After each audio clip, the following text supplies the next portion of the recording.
Hi, so here we go. I'm going to be talking about the various kinds of unhealthy and healthy communication styles. Starting with here, with typically this is going to be where there's gender issues at play, power issues at play, females, males, males, females.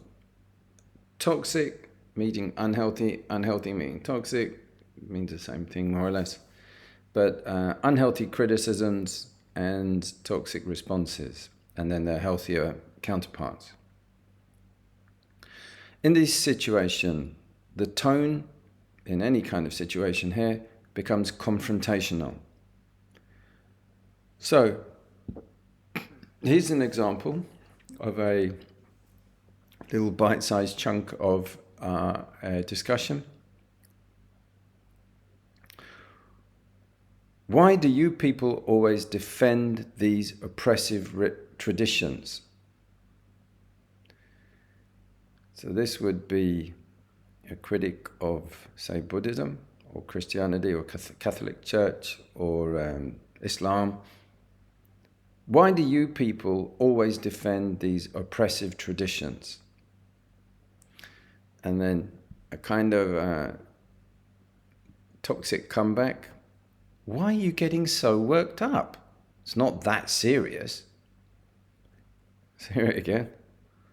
Why do you people always defend these oppressive traditions? Why are you getting so worked up? It's not that serious. So, why is this first part in the unhealthy category? Firstly, it's a broad attack phrased as a rhetorical question, and it's also framing you as part of a problem. Why do you people, it's very sort of generalistic and stereotyping, always defend, as if that is the case as well, always doing it, these oppressive traditions? As if the only thing about tradition is oppression.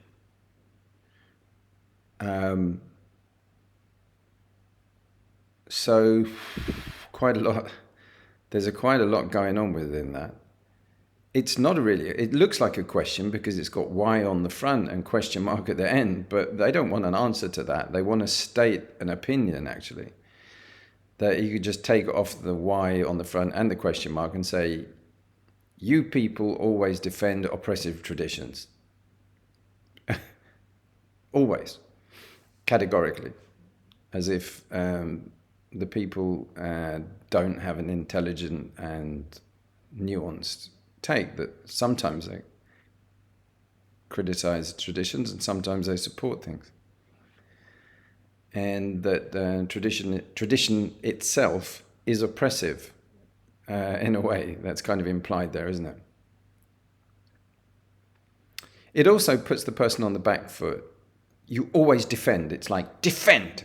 I'm gonna attack. I know what you want. I want you to do. Defend.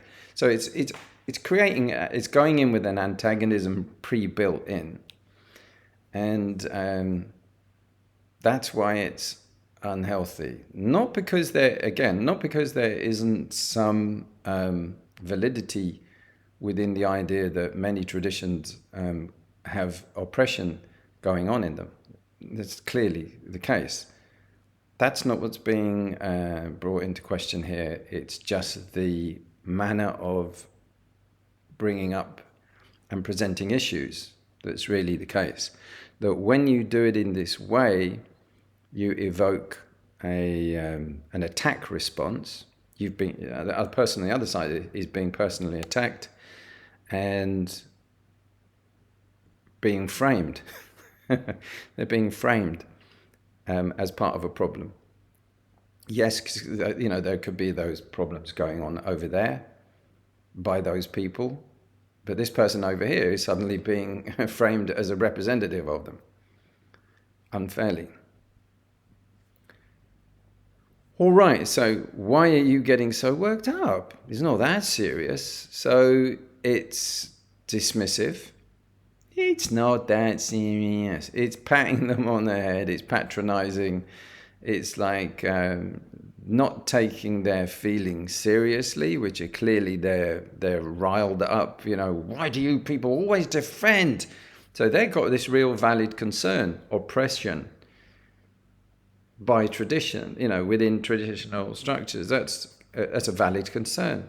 It's a valid concern when women are beaten, with sticks for wearing jeans, or hit with a rubber hose for wearing shorts to play soccer in Saudi Arabia, or forbidden from learning to drive, or forced to walk 3 paces behind a male husband, and so on, and on, as well as many other forms of subtle and not so subtle oppression upheld by tradition, written in holy script, as we've seen. Why are you getting so worked up? Like, there's nothing really going on. It's minimizing, and it's not that serious. That invalidates the concern. It says that's not really valid. There are things that are worth, getting worked up about, but that's not one of them. It puts it right down the bottom of the pile of concerns, like when Tibet was invaded by China. That was put at the bottom of a pile for the EEC. They discussed the price of Brussels sprouts instead. Why are you getting so worked up? It's not that serious. This response invalidates the other person's feelings. Their getting worked up is not a real thing. It's not important. It's not valid. And escalates tension by making them feel belittled or ridiculed. They're being laughed at. Why? See the person over there getting so worked up. Look, it's not that serious. It's just like somebody's parked in the wrong place. It's not. It's a vast, important issue. So when anyone feels belittled or ridiculed, that their ideas and that they presented are minimized, that they're made to feel not valid, this is going to bring a lot of tension up. So tension and the relief of tension, cessation of tension, is the meaning of Buddhism, purpose of Buddhism. So here we are with looking at types of speech and types of attitude, aim and intention.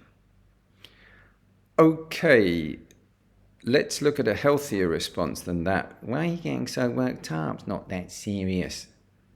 I seem to have heard that tone before. I won't say where, but that kind of soppy, don't be so serious. All right, why do you people always defend these oppressive traditions? And in response, to diffuse the situation, I understand why this feels important to you. I think it's valuable to explore how traditions can adapt to modern needs. What do you think? So in that we have empathy. I understand why this feels important to you. It respects their feelings, brings feelings into it, not just movements and like that kind of thing. Traditions, it doesn't bring those in. It brings their personal feelings in. Then it brings thoughts in. I understand why this feels important to you. I think it's valuable to explore. Right? I think it's valuable to explore how traditions can adapt to modern needs. But that's my thoughts. But what do you think? I think this. What do you think? So constructive engagement is built into that.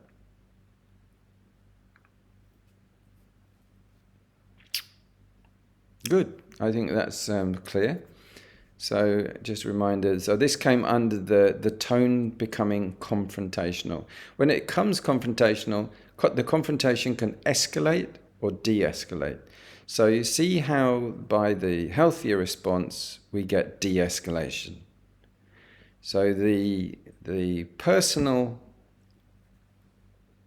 broad attack, framing you as part of the problem, somebody's been put under attack, this is how they've responded. I understand why this feels important to you. I think it's valuable to explore how traditions can adapt to modern needs. What do you think? See how that it de-armors, disarms. It disarms the other persons. It asks them to open up and reveal and share, and it collaborates with them. It's collaborative as well, but it's constructive. Destructive, disengage, no empathy. This would be the other side. So the opposite of healthy would be no empathy. It's not validating the feelings. Why are you getting so worked up? There's no empathy in that. The other person is clearly very tense. Why are you getting so worked up? It's not that serious. Serious? The first person is saying, there's something very serious. The other person is saying, no, it's not. So it's not showing empathy. It's not validating. And then we get destructive disengagement. Go away, not important. So it's destructive because it's inflaming and aggravating and insulting. It's not that serious. No. Your feelings aren't really important. It's minimizing and it's invalidating. All right? Belittling, ridiculing, escalating tension. All of the things that are going to explode at some point later on. All right? So it's a reminder of the beginning, the beginning basic umbrella, guidelines here for de-escalation and mutual learning. Those are the main guidelines that we're heading for. It's just different ways to achieve that. I hear that this is something you feel strongly about. So validation. And then the aim. Let's find common ground. The first one, let's fight. That's the proposal there. Let's find common ground where, when we get there, we can both learn from each other. Educate me. Educate me. We can learn. You can learn from me. I can learn from you. On that common ground. Let's go over there. Not, I'm gonna ignore you. I'm gonna attack you. I'm gonna ridicule you. I'm gonna put you down. I'm gonna belittle you. So that, that's a battleground, right? Because the other person's not just going to accept that. They're going to be hurt and they're going to be wanting revenge. Let's try another one. So second of three versions of that, different examples. I can't believe you're not more vocal about supporting women's rights. So that's the position. Calm down. Maybe think this through before you embarrass yourself. So, here we go. So let's analyze these two. I can't believe you're not more vocal about supporting women's rights. So it personalizes the issue. You're not more vocal. So it's finger pointy. Personalizes the issue and implying negligence. You can't just relax and watch a movie. You can't be at home just doing your gardening. If you're not out there doing this thing, you are culpable. You're negligent. Or you're guilty of hypocrisy. I can't believe it. You're not more vocal. So it's also shaming as a way to motivate or to impel, I suppose is the word. Personalizes the issue, implying negligence or hypocrisy. The comeback, though, just as bad. So that's our unhealthy way of presenting. And again, it's the way of presenting, not what's being presented. Calm down. Calm down is all right. Maybe think this through before you embarrass yourself. So it's like they've got this vision where they can see how things are going to go, and it's going to end up with that other person shamed. So it's condescending. I believe they have the foresight for seeing where this whole discussion is going. It's condescending. Calm down. It's like patronizing. It's like talking to a child and demeaning it before you embarrass yourself. So that's already that got demeaning, yeah. This patronizing tone shifts the focus to their behavior, adding fuel to the fire, rather than addressing the issue at hand. So it's not going to be discussing the degree to which they're vocal about supporting women's rights. It's a personal attack on the person.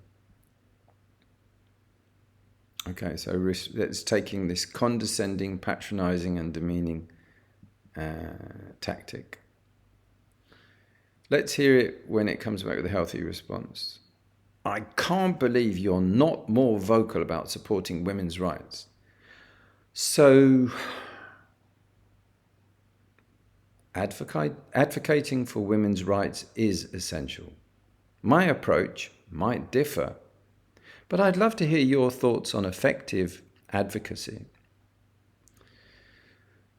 So, again, it's having this thing that I hear that this is something you feel strongly about. Let's find common ground where we can both learn from each other. This is the sort of overarching guideline.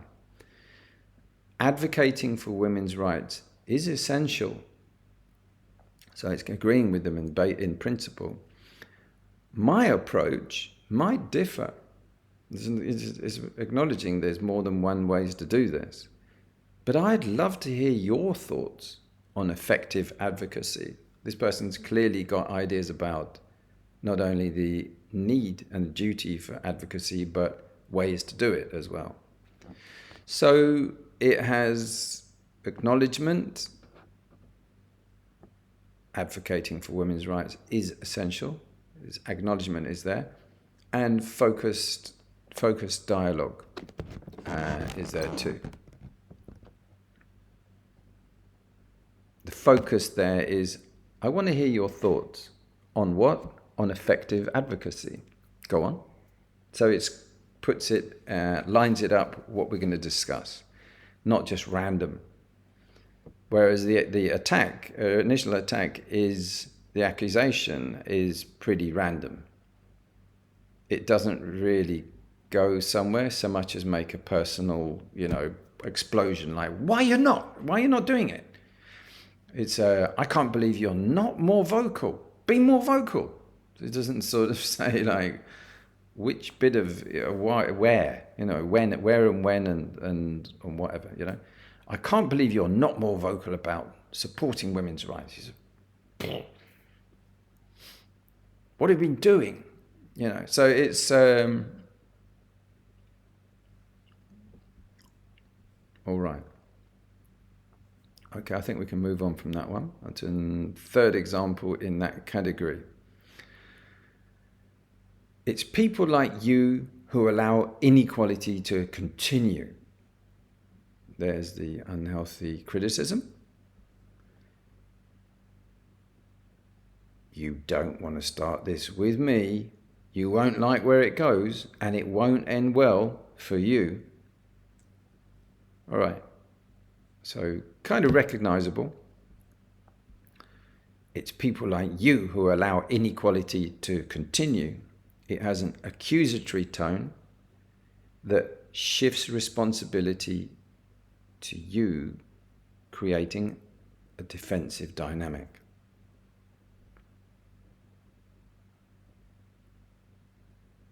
Inequality is there, but it's you.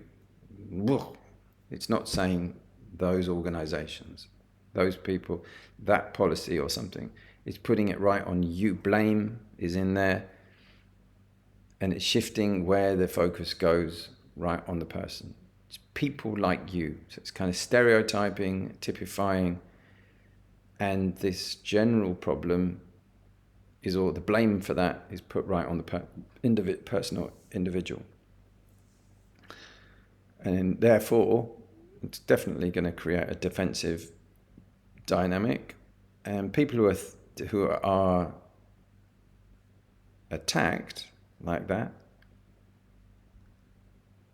often their means of defense is threat and aggression. You don't want to start this with me. So there's going to be a fight. So it's a threat with aggression. It's a threat of aggression. This aggressive and intimidating response invites escalation.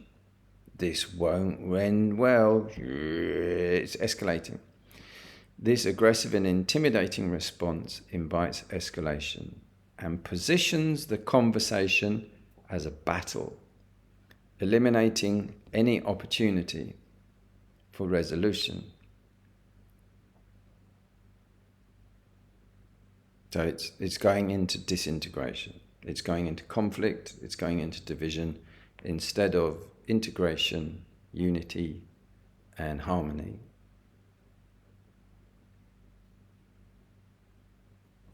All right. So our next section is this. The discussion moves into historical feminist figures. Simone de Beauvoir's name comes up. For those who don't know, this was an existential philosopher with a famous partner, husband, Jean-Paul Sartre. Were they married or were they just common law? Not exactly sure. But her name comes up, Simone de Beauvoir. I remember an intellectual artist in Sydney, Australia, bringing this back in the 80s. And first I'd heard of her. So the discussion moves into historical feminist figures. So it's not just a sort of abstract ideas, which you've had pretty much up till now. Or generalizations. It's a specific person. So let's have a look at the guideline for this. That when that happens, so the conversation is brought up, and Simone de Beauvoir's name comes up. She's an intellectual. The response: figures like Simone de Beauvoir have shaped much of modern thought. Which ideas of hers do you feel resonate most today? So it's engagement with shared knowledge. That's the overarching way as a guideline for healthy response. All right. So let's have some examples of these two playing out in other words, as it were. Simone de Beauvoir's ideas on liberation are just as relevant today as they were then. Don't you agree? Oh, great. Another Simone de Beauvoir fan club member. Haven't we heard enough about her? So the first part is unhealthy and the second part is toxic. Why? Simone de Beauvoir's ideas on liberation are just as relevant today as they were then. Don't you agree? So this assumes agreement and pressures you to align with a specific figure. It assumes agreement and pressures you to align with a specific figure.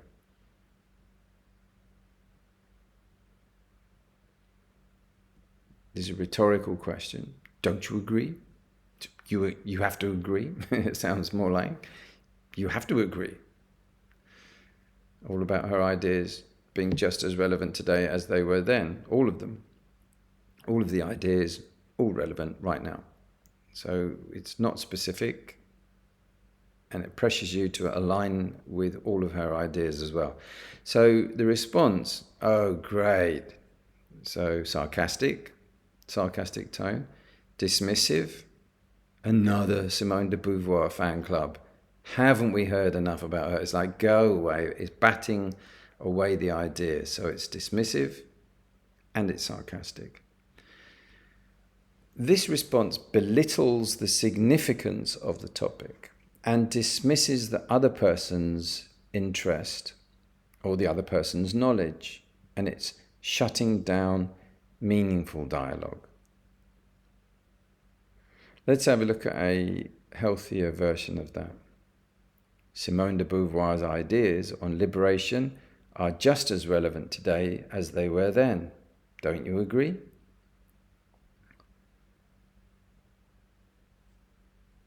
A healthier response. Her work definitely had a major impact. What aspects of her ideas do you think resonate most today?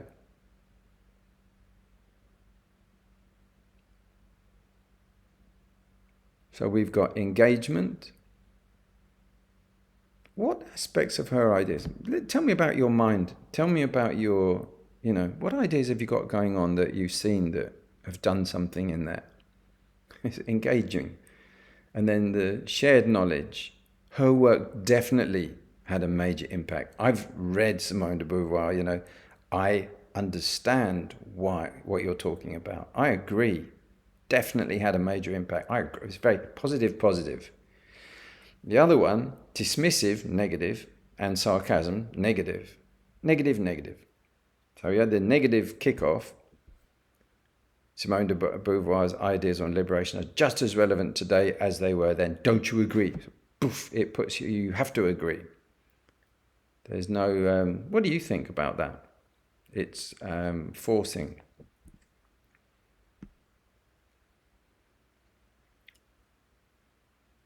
Okay? Engagement with shared knowledge meets dismissive and sarcastic. Presumed agreement and pressure to align. Our next one of this set, we'll just do this set. If women like Beauvoir hadn't challenged the status quo, we'd still be living in the Dark Ages. Yeah. Those ideas only serve to mess things up for everyone. Thanks, feminism. So, let's have a look at the first part. If women like Beauvoir hadn't challenged the status quo, we'd still be living in the Dark Ages. So why is that in the unhealthy criticism category?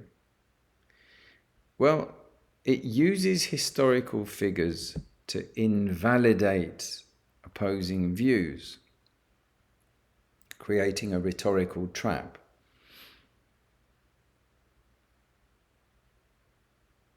So we've got the problem of progress from the Dark Ages moving forward, and it's using a historical figure that if you don't agree with this one person's ideas, everybody's affected and you're with them. And your ideas are responsible for all of them. So it's creating a rhetorical trap there.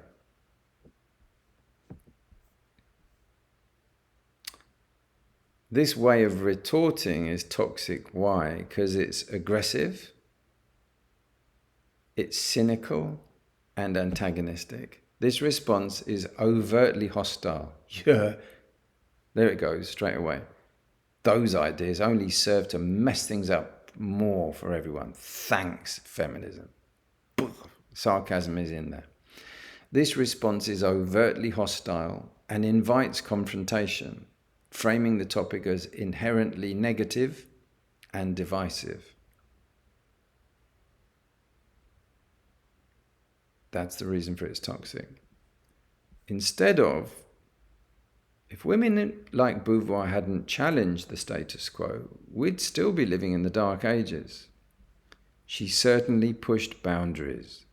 It's fascinating to consider how her ideas continue to shape discussions on equality. What are your thoughts? So, acknowledgement, she certainly pushed boundaries. So it's common study is in there. It's fascinating. So the curiosity is there as well.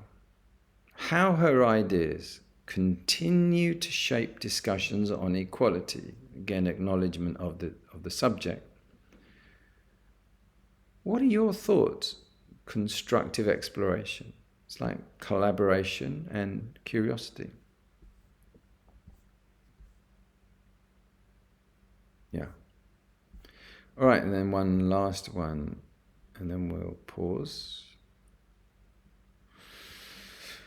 The unhealthy criticism. How can anyone criticize Simone de Beauvoir's contributions to equality?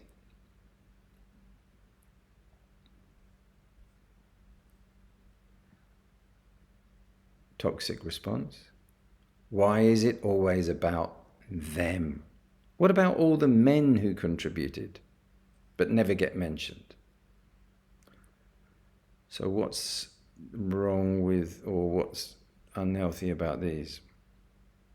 How can anyone criticize Simone de Beauvoir's contributions to equality? How can anyone? So it's invalidating in that dissent isn't tolerated. Meaning threatening. It's like if anyone does criticize Simone de Beauvoir's contributions, there's this kind of inbuilt threat there that they'll be invalidated. It shuts down opposing opinions. So if somebody does want to criticize, they haven't got any airspace at all. Shuts down opposing opinions by preemptively labeling them as invalid. If anyone's going to stand up and go, oh, there was something that she said that I thought, I heard really what many criticisms about, because, it's like for example, Jean-Paul Sartre defended child sex. And so did Michel Foucault. And Simone de Beauvoir is spending all of her time with them, clearly not speaking up much about that, for example. If anyone wanted to say something like that, they're already invalid, because Simone de Beauvoir, everything she said was valid and did. I can't remember, I haven't researched actually what she said about that topic. But there's an example where how can anyone criticize Simone de Beauvoir's contributions to equality, including like the equal rights of children to choose their sex partners or something, but at whatever age. This is something the group that they were together with would come up with. So you can hear how this may apply. It shuts down opposing opinions by preemptively labeling them as invalid. But the way of responding, why is it always about women, meaning them? Why is it always about women? What about all the men who contributed but never get mentioned? This is called derailing, or whataboutism. What about? Whataboutism,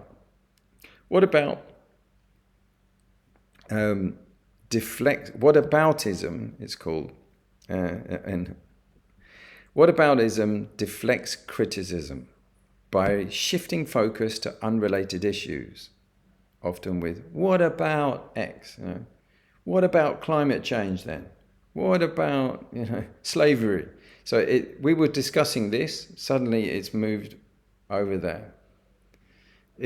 Whataboutism deflects criticism. We were on the topic where the critical thinker was going in, and it puts it all over onto there. What about football? What about by shifting the focus to unrelated issues. This is what is the toxic part here. Often with, what about blah, blah, blah. It avoids addressing the argument and it derails discussions. So, deflective and avoidant.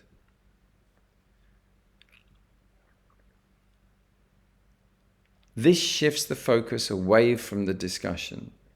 Simone de Beauvoir's contributions, this was the topic on the hand, suddenly we're talking about all the men who built railways and telegraph poles. It's not whether those are relevant issues in themselves, it's just that the discussion had a topic and we're trying to stay on it and look at that rather than derailing the discussion. This shifts the focus away from the discussion, Simone de Beauvoir's contributions, and undermines the importance of the topic by framing it as one-sided or biased. So how would this come over healthier? So let's go back to our initial criticism. How can anyone criticize Simone de Beauvoir's contributions to equality? Healthier response. Her contributions were undoubtedly significant. I'd be interested to hear your perspective on how her ideas compare with other thinkers of her time. Not everyone, because not everyone at Simone de Beauvoir's time aligned or agreed with things that she said and believed. There may be contrasting and ideas that can be compared there. I'd be interested to hear your perspective, not just generally out, but your perspective on her idea, how her ideas compare, and also her ideas are what are now under the microscope, not her as a sort of general glob. How her ideas compare with other thinkers of her time. So it creates validation in the first sentence. Her contributions were undoubtedly significant. Validation. And a broader contextualization, there were other people as well. During that time, her contemporaries, what else was said? So it gives a broader contextualization. There were some French people who were saying, there were other French philosophers, male and female. There were also people in England, there were Germany and Austria, in America, simultaneously. How did their ideas compare?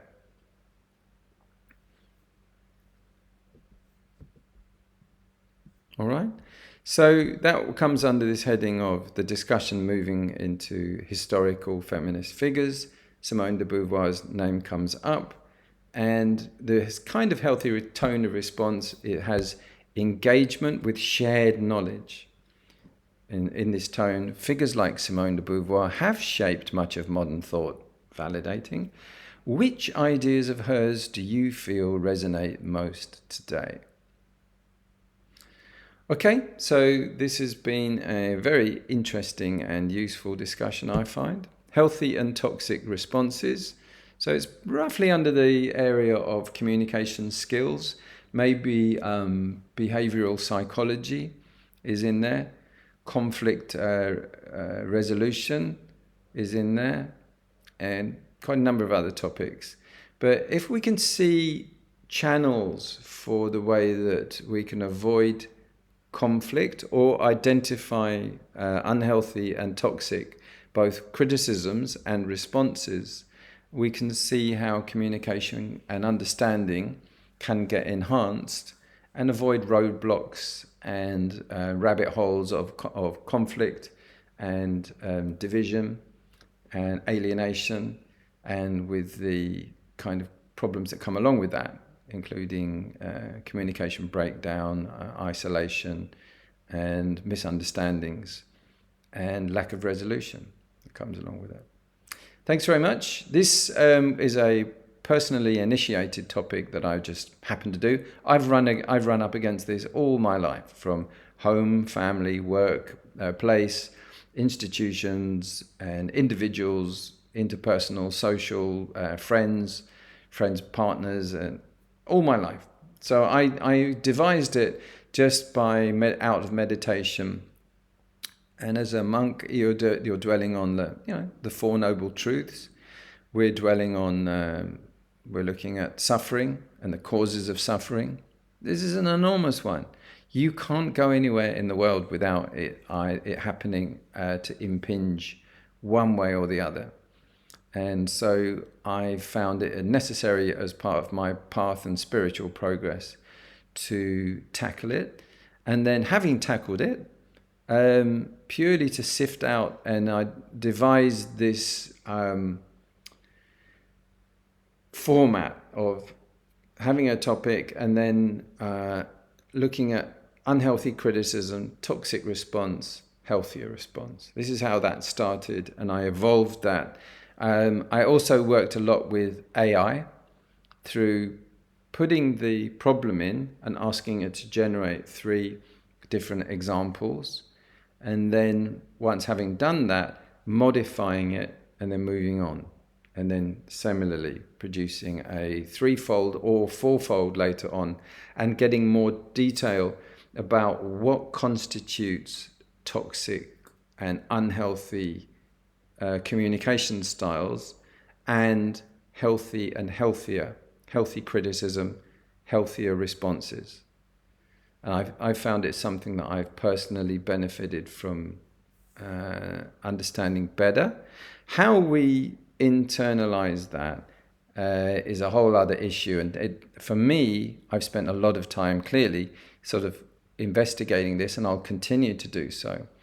I think that once you start to recognize and recall red flags and conversations or people or situations that resonate, that you're reminded of, then you can start to see, right, so what was happening there, and the need for more mindfulness, more mindful speech, more investigating about why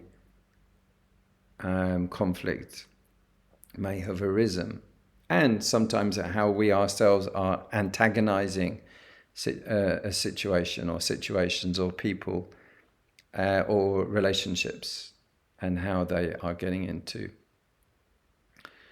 conflict. Okay, so I'm going to hit stop share, and I'm also going to end on the Zoom. Take care.